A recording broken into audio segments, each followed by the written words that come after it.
부산 플랫폼 노동 뉴스를 시작하겠습니다. 지난 5월 19일 우리 부산이동 플랫폼 노동자 지원센터 도담을 매일 드나들던 트리콜 대리운전 노동자 김영칠 씨가 뇌경색으로 쓰러졌다고 합니다. 그간 우리 센터에 접수된 것만 해도 올해 2월, 3월, 4월에 이 대리운전 노동자 3분이 심근경색 등으로 돌아가셨습니다. 아마 이렇게 알려지지 않은 돌연사 사고는 이거보다 훨씬 더 많을 건데요. 그런데 또 돌아가신 3분 중에 2분이 트리콜 기사고, 이번에 뇌경색으로 쓰러진 김영칠 씨도 트리콜입니다. 이쯤 되면 트리콜 기사 전체를 대상으로 심혈관계 특수검진을 해볼 필요가 있지 않을까요? 일반 사업장에서는 중대재해 위험이 있을 경우에 작업 중지권을 발동하기도 하는데, 대리운전 노동자는 산업안전보건법상의 야간 작업자로 분류되지 않아 가지고 특수건강진단 대상에조차 포함되지 않은 게 현실입니다. 그런데 333에 3333 이 트리콜에서는 도대체 무슨 일이 일어나고 있었던 걸까요? 저희들이 조사한 바에 따르면 트리콜은 어떤 다른 대리운전 업체보다 대리운전 기사들의 자기 착취가 심각한 것으로 알려져 있습니다. 트리콜 기사들은 콜 수수료를 준합으로 미리 선납으로 내는 형식입니다. 선납으로 내는 형식이다 보니 미래의 콜을 탈 수수료를 미리 내지 않습니까? 그러니까 그 돈을 건지기 위해서 자기 착취를 심하게 하는 편이죠.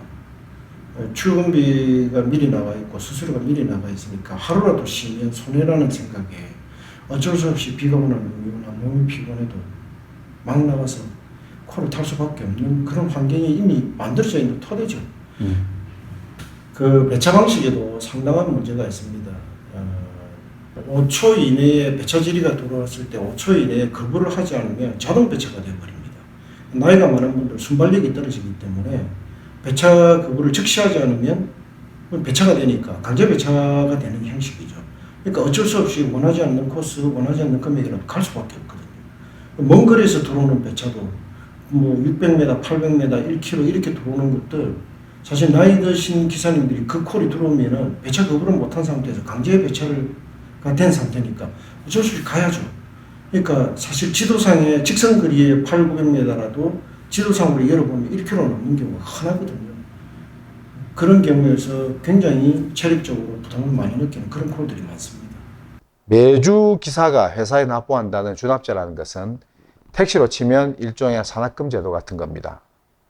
준합 18만 5천 원, 한 달이면 74만 원을 회사에 먼저 내고 일을 하기 때문에 준합금이라는 고정경비를 빼고 돈을 벌려면 스스로 강도 높은 자기 착취를 하지 않으면 안 된다는 거죠. 노동 강도가 높다는 뜻입니다. 그러니까 사고 위험도 높습니다. 지난해 5월 한국노총이 배달기사 40명, 대리운전기사 44명을 대상으로 조사를 했는데, 뇌심혈관계 질환 위험 분석에서 즉각적인 조치가 필요한 최고위험군은 17%, 고위험군은 20%, 이렇게 고위험군 이상이 37%나 됐다는 겁니다. 그래서 우리도 조사를 해봤습니다. 부산, 울산, 경남 지역 대리운전 노동자들의 상호부조 모임인 카부기 상호공제에 도움을 얻어서 심야 노동에 종사하는 대리운전 노동자들의 건강 문제에 대해서 몇 가지 긴급 설문조사를 25일부터 진행했습니다. 오늘 현재까지 설문 참가자는 208명인데요.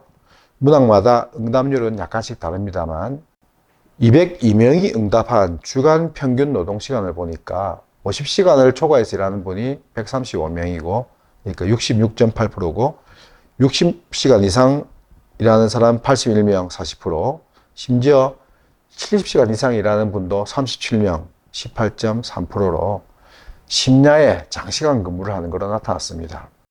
일상적으로 피로감을 느낀다고 응답한 분도 166명 81%, 심한 스트레스에 놓인다는 분도 55명 27%였습니다. 51.7%가 잠을 충분히 못 잔다. 74.1%가 식사도 불규칙하다. 그리고 정기 건강검진을 받느냐는 질문의 응답자 208명 중에 93명인 44.7%만이 그렇다고 답했습니다. 대한민국 국민의 평균적인 건강검진율 68.2%에 비해서 매우 낮은 수치죠. 검진을 받지 않는 이유를 물었더니 38.6%가 검진 비용이 부담스럽다고 답했고 33.3%가 검진 결과가 두렵다고 했습니다. 강도 높은 심야 근무에 만성적인 수면 부족 그리고 스트레스에 시달리면서 식사도 불규칙합니다. 위험 인자에 노출되어 있는데도 검진 비용이 부담스럽고 검진 결과도 무서워서 건강검진을 기피하고 있습니다. 대한민국은 고혈압 국가입니다. 대한고혈압학회가 2020년에 발표한 바에 따르면 20세 이상 고혈압 유병률이 29%나 되는 나라입니다. 그런데 이제 치료율은 이들 중에 63%에 그치죠. 그래서 한번 이렇게 대입을 해봤는데 우리 센터에 이번 조사한 결과 혈압약을 복용한다는 분이 27.4%였습니다. 혈압약을 복용하니까 치료한다는 거죠. 이렇게 치료율이 반영된 수치가 27.4%니까 고혈압 유병률을 추정한다면 대한민국 평균치를 또 훌쩍 넘겨서 43%나 된다는 이야기입니다. 올해는 중대재해법이 처음으로 시행된 해입니다. 죽지 않고 안전하게 일할 권리를 위해서 그간 여기 싸워서 그나마 여기까지 왔습니다. 그러나 대리운전, 배달 노동자 같은 플랫폼 노동자는 산업재해로조차 인식되지 못한 상태에서 또 건강검진도 제대로 받지 못하고 죽거나 다치고 있습니다. 그래서 모두에게 묻습니다. 이 과로사 언제까지 방치할 겁니까?